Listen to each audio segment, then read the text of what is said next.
the lights back on, please? All right, we can have our policy plan come on.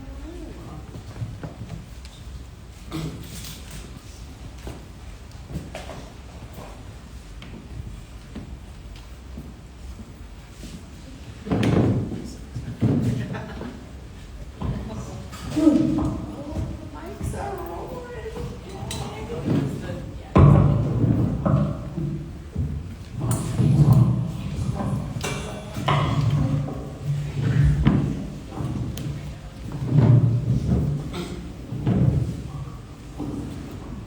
Okay, let's give it again for that amazing video and some amazing work. So our panel is going to dig deeper into some of the systemic issues highlighted in this video. I'm Thibos. I'm Director of Community Impact Innovation at United Way for Southeastern Michigan. I lead all of our economic mobility work, including, among other things, a program called Bright United that actually partners with DJC and Secretary of State on these road restoration clinics. We're actually going to be attending, I think, our 6th clinic on Thursday.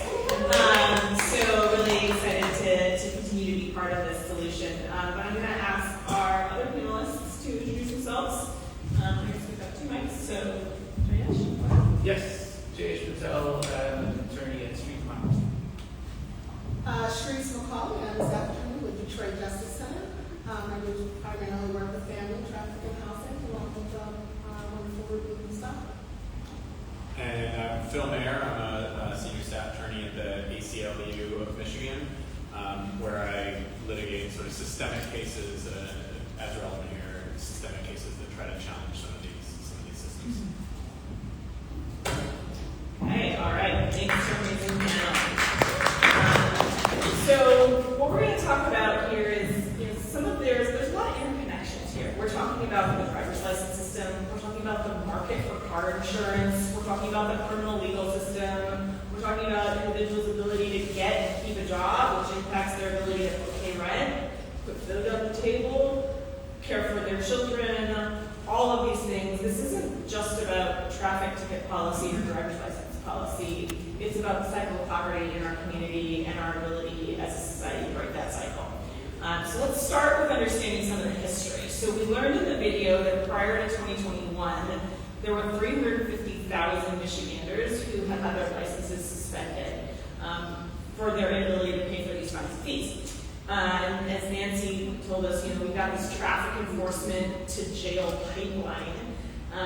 But we also learned that there was a bill in 2021 passed by the Michigan State Legislature that made some major reforms. So, Jayesh, if you could tell us a little bit more about what exactly did that 2021 bill do and what has changed in the last 4 years? Yeah, so there was a bunch of criminal justice reforms that kind of happened there. First, there was some alternatives to jails for misdemeanors. So rebuttal presumption that misdemeanors and sentencing under 18 months, where the recommendation was 18 months, they would consider non-jail alternatives. Then there was citations were issued, so you could have jailable offenses that were they didn't have to arrest you right there. They could give you a citation, so summons to there. There was some probation reform that said that probation couldn't last over a certain period depending on the charge. There was a clean slate, which was kind of clearing it up. So these are all not related to the topic. I'll get to that in a second. There was also juvenile justice that was reducing fines and fees that juveniles were asked to pay. That was kind of haunting them going forward. The part that you're here to care about for are the 2 that are related to traffic. So first is that a lot of traffic traffic misdemeanors were reclassified as ordinance violations. This meant that there was not a jailable sanction available for that charge anymore. It does lead to some other problems, which is rocketing of fines themselves. So the fines and fees get attached quickly because you don't have to appear, you just default and not show up. Then the fine will get attached, so that's a problem we'll discuss in a second. As well as, and this is the major part, which is that suspensions were no longer allowed for non-driving offenses, except for a few rare occasions. So charges otherwise that were there wouldn't trigger it. So you would see before just a list of tickets that a person had, and it was basically every ticket they ever had that was pending would be holding up their license, and you had to address every single one. Now, primarily, the biggest ones that are there are, unfortunately, still no insurance, and we'll talk about that again. But it's related primarily to like reckless driving, drunk driving, these type of later driving related offenses or other things that would keep a license suspended. So that list of what you need to clear your license is significantly less. So the problem that was being faced by Meineke when he started his court and when we started ours is a much smaller problem now, but it is still a problem, and it still has its primary trigger being poverty. All right, thanks for that great explanation. So normally we would think of a legislative change like that, and that was a lot of stuff you just went through. Like that sounds like a pretty big policy victory. So Shareece, if you could tell us a little bit more about like why was that like necessary but insufficient, not enough? Why did the Secretary of State and BJC need to found these clinics? Yeah, Megan, I think we call it a critical victory, right? But it's not a comprehensive solution. I say, they stopped the bleeding, but they didn't heal the wound, right? And here we know that without automatic expungement, accessible reinstatement, and broader structural reform, right, such as over-policing or criminalizing the court, then we're still effectively putting people in positions where they're going to be trapped and unable to get those licenses back. Got it. Okay. So, as Jayesh said in the video, this whole system is making a lot of pretty negative assumptions about people, low-income people, people of color. It's assuming that people are not paying for their insurance because they don't want to, because they want to be criminals, instead of because they can't afford it, because the price of insurance is 5 times that of Cleveland. That they're not showing up for the hearings because they don't want to, because they're scofflaws, instead of because they don't have the money to pay the ticket, or they're rightfully scared of the legal system and what might happen if they show up in court. And that they're deliberately driving unlicensed, again, because they don't want to, because they're scofflaws, instead of because they literally have no other option to get from point A to point B, so they can keep their job, so they can keep a roof over their head, so they can keep food on the table for their kids. And so this whole system is causing these ripple effects that are just exacerbating. So, Phil, can you tell us more about this concept of pay or stay? What does that mean in practice, and what's the ACLU trying to do about it? Yeah, so the pay or stay practice this was described in the film is basically when you show up and a judge says, well, you can either pay your fines or you can go to jail. And that is, formally speaking, and also realistically speaking, that's unconstitutional if you do it that explicitly. And one of the reasons we saw the kind of reform, the legislative reform that we saw in 2021 is because we saw judges around the state, despite this being unconstitutional, they were doing it. They were doing it time and time again, place and place again. So, one way that needs to be attacked is individual attorneys, like some of the attorneys at BJC, need to show up, or like Jayesh, need to show up like individual cases and defend people. But another way is to attack those systems. So we at the ACLU focused on one court that was particularly bad in East Point. Although it's a lot of the jurisdictions ringing Detroit, not surprisingly, are some of the ones that were worst in these practices. And we filed several lawsuits against judges. We went after judges. And that type of thing, when you do it, it brings some of the pressure that gets legislators' attention so that you can start talking about comprehensive fixes. And in response to those lawsuits, the rules around pay or stay did change so that there was more of a requirement for judges to make findings. They can still throw you in jail if you don't pay fines, but they got to make a finding that you can't afford the fines. Now, there's a big gap between what that law says and as the folks who are in trial every day know, between like judges taking that seriously, but at least like the letter of the law is changing. That gives a lot of weapons to the lawyers on the ground. And then there's other ways we're combating this too. We worked on a case with Detroit Justice Center where we filed briefs with the Michigan Supreme Court. This is on a kind of different component of the practice. It's about one of the many disgusting fines and fees that you can get hit with here in Michigan is a fine where you're actually required. The court says, oh, it costs us $1 million to have security and keep the lights on. We're going to carve up everybody who pleads guilty to anything, and they're going to have to pay a share of that. So it ought to be a public service to be keeping the doors of our courthouses open, to be keeping the lights on, to have internet in the courthouse. But our legislature has seen fit to say, no, we're going to make people pay for that, even though we know most people going through the criminal legal system are some of the poorest people, and a really large number of them are going through on these ticky-tack garbage offenses like driving without insurance, which people don't do willfully for the most part. They do it for the reasons Megan said. So we went to the Michigan Supreme Court and we said, look, we know you can fine someone for committing a crime, but you can't on top of that charge them for keeping the damn courthouse open. And we got kind of a mixed verdict on this. There's 7 justices on the Michigan Supreme Court. You need to get a majority to win. We had 2 justices say, we totally agree, this is nonsense, it's unconstitutional. We had a couple justices who disagreed with us, and we had a couple justices who said, let's give the legislature some time to fix this. And so they did, so they kicked it back to the legislature, who I probably will not surprise many people in this room to say have sat on their hands and done nothing of significance to fix the problem. So we'll be looking at basically taking another run at this and trying to solve this problem.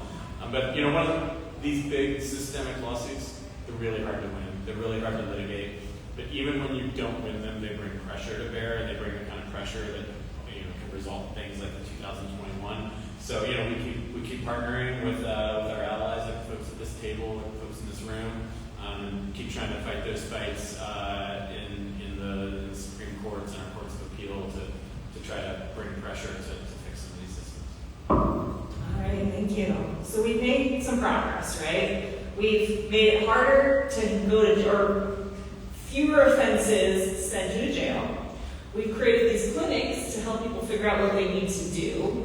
We're tackling in the courts, trying to make it less likely that people are just going to slap even more and more and more and more fines. Jayesh, you've been working in the community with the courts for years trying to create alternatives to economic fines, because it doesn't really make sense to punish people who didn't pay the thing with a new ticket that then they're also not going to be able to pay for the same reason they couldn't pay the ticket in the first place. How's that work going? So this idea is, depending on who you ask, or what school. So we call it functional sentencing, just root causes, sentencing to get at the root causes of behavior. Positive criminology is another term. But essentially it's this idea that rather than using punitive measures, can we get, and looking backwards, so like looking at someone's past as a determination for sentencing, can we structure sentencing so that the person leaves with assets that will work against criminogenic risk? And so that is, there's something called a big 8. These are major 8 causes or drivers or factors of criminogenic risk.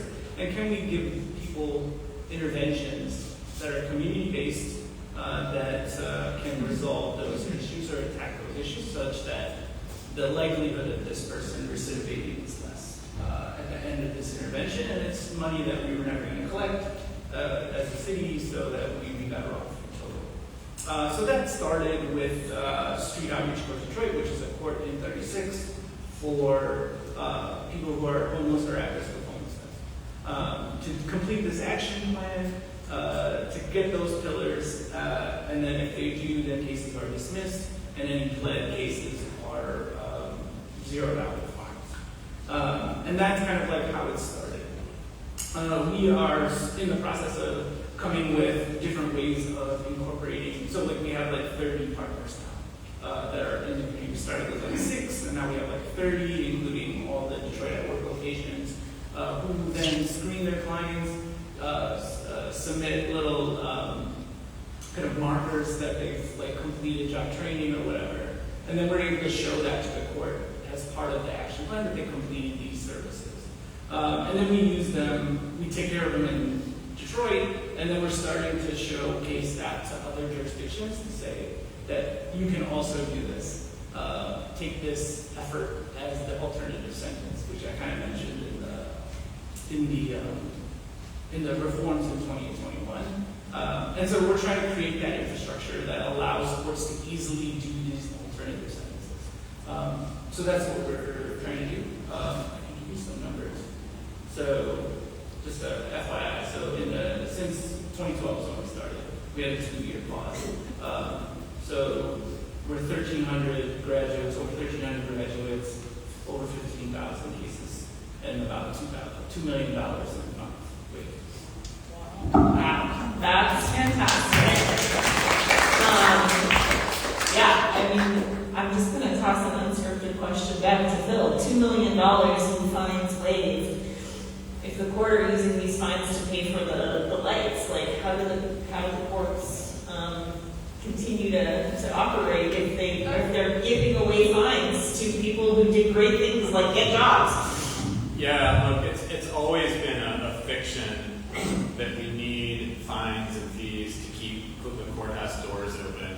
I mean, for starters, the whole reason we're having this problem is because a huge percentage of people can't afford the fines and fees. So you're not actually generating a lot of revenue, you're generating a lot of debt on paper.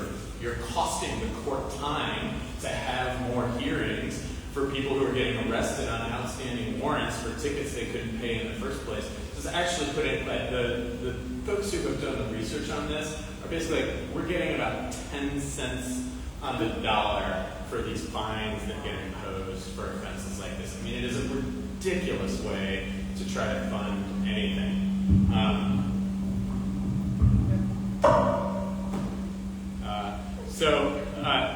In addition to that, there's the way they fund these things. See, they would make it easier for people like me to sue if they just called it what it is and said, oh, every time you convict someone, you get like $10 for your court.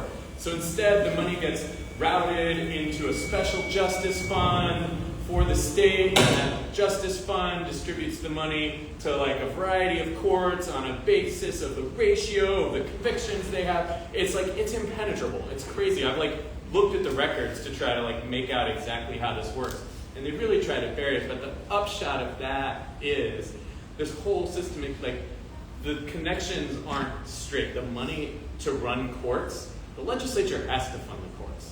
They're going to fund the courts. And by the way, the courts are something like 3% of our state budget. This is not what is causing our budget to almost get shut down next week, maybe. Like the courts are not a major driver of expense in our budgets.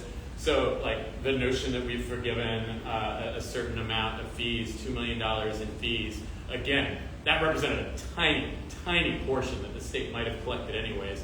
And it was ultimately getting back to the courts in these super circuitous ways that aren't really affecting the ability to keep the lights on or to run our courthouses. It's a mirage for folks who just are unwilling to raise revenue the way we should. All right. Well, oh dear, maybe I broke it.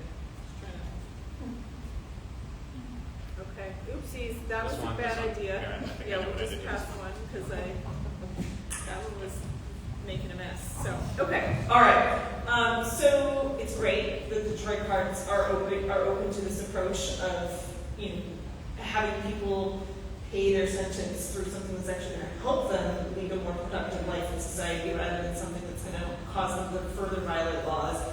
Best of luck in spreading that gospel. It's great that Judge Meinke's court in Royal Oak is willing to take this really human-centered approach. Shareece, what do we know about other communities? Are there communities that are exacerbating this problem instead of trying to solve it? Thank you. I think that one of the things that I think, we've all kind of spoken towards is that it is a bit of manifold, right? Because it's multi-layered. Whereas I might go into a court and I will meet one judge, who we would call progressive. They can see the ability to pay, and they may start to do the analysis, and then they may stop at building fees, and they'll swear that's necessary. But they don't really know even where it goes, right? And so they start to think we have to have this, and that it's necessary, but they've already exasperated their time way past what they need to. So we see that aspect, right? And then we also see the policing side, who is actually being ticketed and then brought into these spaces. And then again, it's exasperated, right? We have people who are ticketed less with more citations and higher fines, and then people who are ticketed more, but then they're ticketed in a way where you're getting misdemeanors, or things that add up to suspensions later down the line. So there are lots of multi-factor issues that come into this, with demographics and race. There's, especially when we're talking about Detroit, we have public transportation availability. Also, just last week we were up north for Road to Restoration, and it's the same deal over there, right? But it's arguably worse, right? Because we have people who are traveling 2-3 hours to get to us, and they didn't have the license for 15, 20 years because they didn't have access to even be able to get to the Secretary of State, let alone to be able to get help for the fines and fees that were stacking every day on them. So, I mean, and then this goes again back to that local policy culture, right? What do they think of this location? What do they think of what rights are being taken? And also the community in that space, right? So up north, a lot of people think, just got a bunch of vacations. And so a lot of people don't even see what's happening up north. But then down here, we have a lot more people who are affected on the suspension level, while we get more revocations up north. All of these things put together in some way exasperate the situation. In other ways, we find community in those people who we can start to talk to about these issues. So yeah, we start on the level with the judges and we proceed from there. We find our community partners. We continue to build off of each other, support each other, and have patience as we can assist as many people as possible. Okay, so one other thing on that, Megan. You asked a little bit about some of the jurisdictions that could really use this reform. There's hardly a jurisdiction that neighbors Detroit. East of Alter, north of 8 Mile, pick your border, that couldn't use some real hard thinking about adopting some of these practices. You look at the statistics there, and I mean, the racial profiling in most of the jurisdictions adjoining Detroit is atrocious. And people of all races who don't have money are not paying for insurance because they can't afford insurance here in Detroit. But if you're pulling people over at 5 times the rate of the population of your community because you've got cops sitting just north of 8 Mile, or you're Dearborn and you've got cops sitting there waiting for everybody who enters your community, you're going to statistically be issuing fines in a really racially disproportionate way. That's another thing you can fight in a systemic way, and that we do at the ACLU. We have filed lawsuits against Michigan State Police alleging systemic racial profiling, and have led to some changes. But those things too are really hard, and you don't fix systems with one big lawsuit, but they are part of fixing systems because they put pressure on the actors to respond and see how they do. So that's another sort of way that we fight a prong of this. And just one last line off of that, we at DJC also did publish a highway robbery report, which is a great resource that helps you really understand this whole part of it. We definitely don't have time to go through it full. So if you do go to DJC site /highway robbery, you can reach that, and you can also always reach out to us for that information as well. My worst 3 are Rochester, Warren, and Little. I was going to say, we'll go again. I'm surprised East Point didn't make your list. Yeah, East Point took a long time after the flood. I feel like East Point's solid now. East They're Point's way better solid now, yeah. All right, so all politics is local, solutions start local, but we do have state level government, we do have state level courts. Jayesh, are the courts doing anything statewide to try to change the way that they do things? Yes, so the case that Phil was talking about, the outcome of that was that the Michigan Michigan legislature gave some money to the Supreme Court to study how to fund these courts going forward. And so, I would normally, you should laugh at that, but the part I want to tell you is that the 2021 reforms were also done this way. So they created a commission to study pretrial detention, and then a majority of those recommendations were then kind of passed. Definitely watered down some, but passed. Similarly, there's this trial court funding commission. Me and my colleague Charles, we're on that commission, and we were able to play some part in pushing towards that. So the recommendations just got finalized, or from the work group, and are now going to the Supreme Court for their approval to then submit back to the legislature. A couple of cool things that are different than kind of pay or stay. So pay or stay is on the back end. They've already charged you for the fine, and then they will. Then you have to prove that you tried hard to get the money, so that they don't throw you in jail. This is kind of thinking about it on the front end of how can we limit what they can charge before they assess the fine. So they would do an inquiry on your ability to pay, and then based on that inquiry, then charge you. And the reason for this is that the kind of like the thing that the mechanism that they're trying to do is that any debts that are owed will then get transferred to the Treasury Department to do its collections through tax refunds and things like this. And so there's those different aspects of what was tackled in this commission. So we'll see the recommendations. I don't know if I'm allowed to talk about them until they're like come out. I'm not sure, but It's not fascism yet. yes, true. So the good parts are that one of the things that we've also been seeing from this back end analysis to try to get waiver is that it was like an ill-defined. It was just called manifest hardship. So can you prove manifest hardship? So we're trying to add some definitions to that. So minimally, you're getting public benefits, need-based public benefits. We actually got an escalator in there for regionality, so that if you live in a higher cost area, then your income can fall below a higher number before your fines would be assessed. So there's some kinds of things like that that hopefully work and get into the final recommendations. But if it comes through, it'll be a solid benefit, and it will solve most of our problems. It doesn't solve the fundamental problem of substantive due process, but at least and separation of powers. But it does get to the one we mostly care about, which is people who are unable to pay. All right, knock on wood. Takeaway: advocacy works. Can I, one other takeaway? We elect these judges. We elect the judges of the Michigan Supreme Court who make the kind of decisions that we're talking about. The court, we have elected 2 new justices to it since the decision I talked about earlier.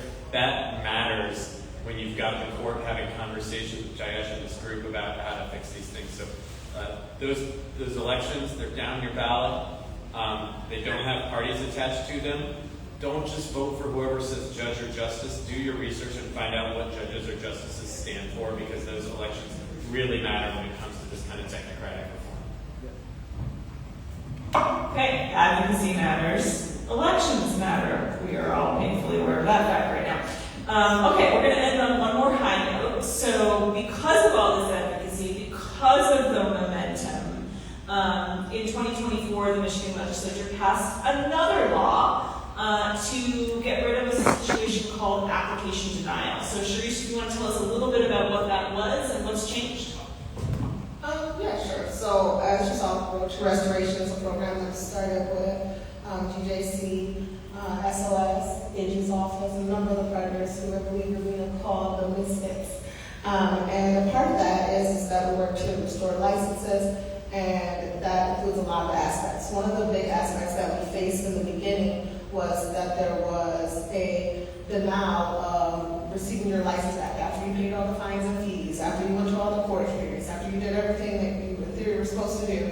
At that point, you were given another penalty of having to wait 3 years before you were able to then get your license back. Now, this is punishment on punishment on punishment. And then you ask yourself, who is actually suffering? well, we have not just only the people directly, but we have the economy, and then we have the family. So it just continues to trickle down until all of a sudden, we are an exasperated state. And we're in a state where we're fighting for our survival. So in 2024, specifically April 2nd, the law was changed that was eliminated. So now people do not have to wait those 3 years, which is, it just gets me all excited. Right?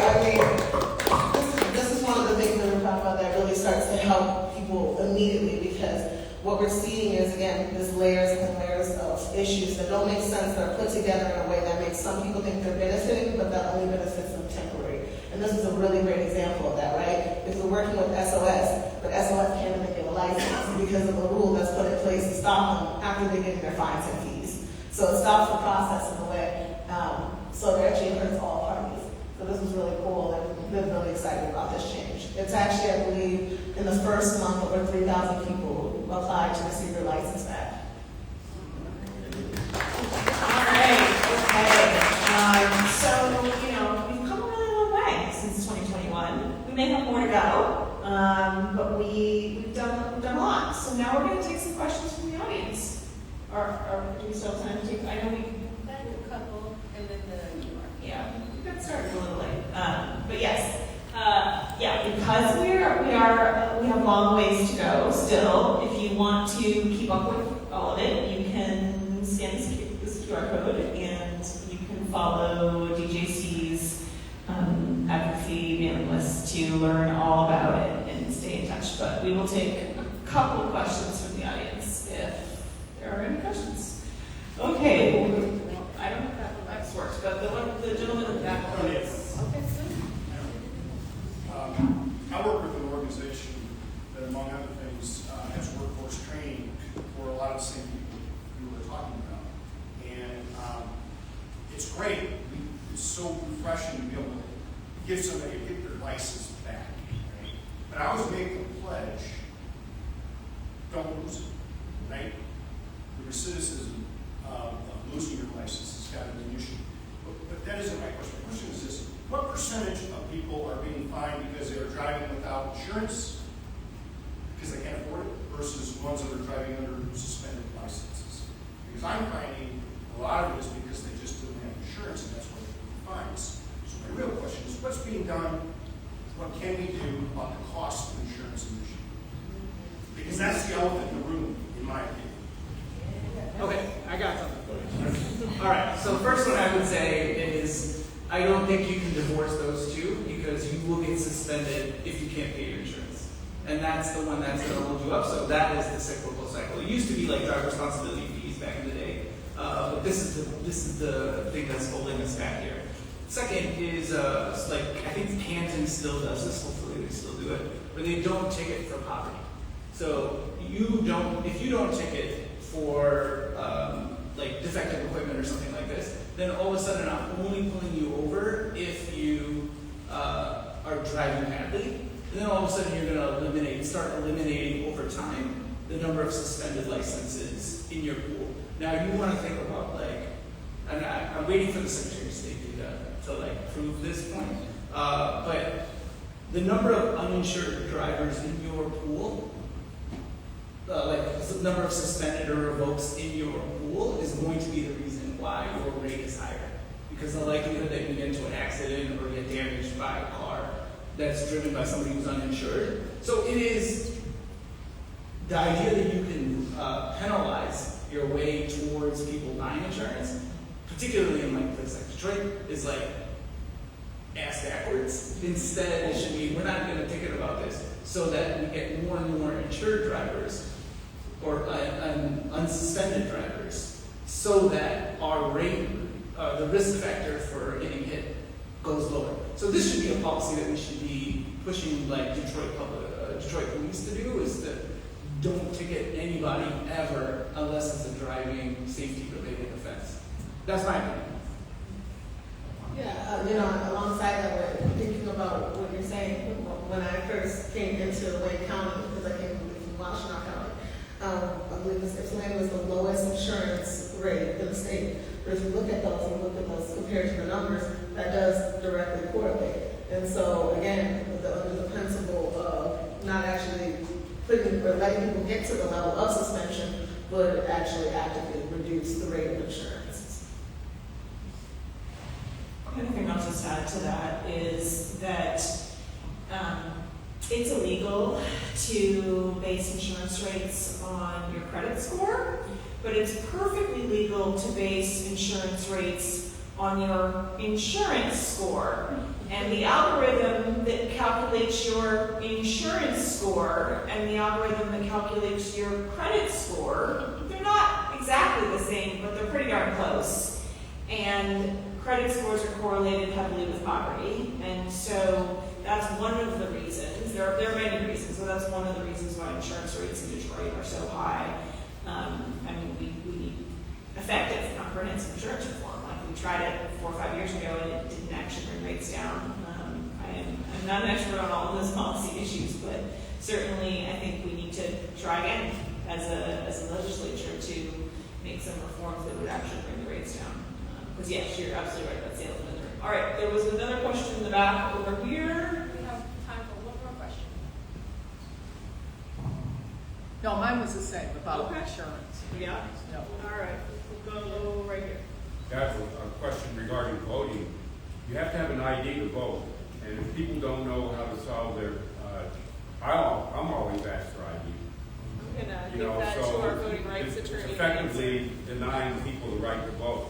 Now, I can fight it at the polling place, but I'm not sure the outcome's going to be all that good. Yeah, let me be real clear on this. You do not have to have an ID to vote in Michigan.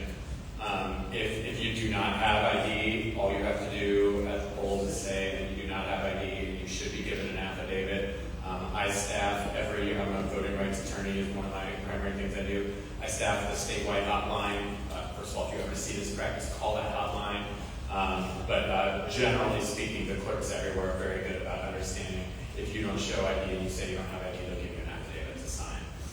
There is a really toxic petition being circulated. If someone hands you one of these petitions like Jayesh has in front of him right now and says it's to protect voting rights, says it's to protect voting rights in Michigan, do not sign that petition if you care about this issue, because that petition is designed around trying to force people to have ID and therefore to punish people who don't have IDs because they're impoverished. So please look out for that petition. Don't sign it. But you do not have to have an ID to vote. They do ask you for it. They're supposed to ask you because if you have ID, you're supposed to show it. You don't have to show it. And I'll just add that driver's licenses and IDs are not the same thing, right? So driver's license gives you permission to legally drive, and ID just has your picture on it and was issued by the Secretary of State, and you can get one of those without needing to deal with all the driver's license stuff. Okay, I think we are out of time, but thank you to our amazing panel. And we'll move on to the rest of the program. Also, come see me if you want to tax rich people to pay for public schools. Yes. Alrighty. So we're just gonna take a quick 5-minute break, and then we have our next film to show you all. So enjoy your break. Back in 15.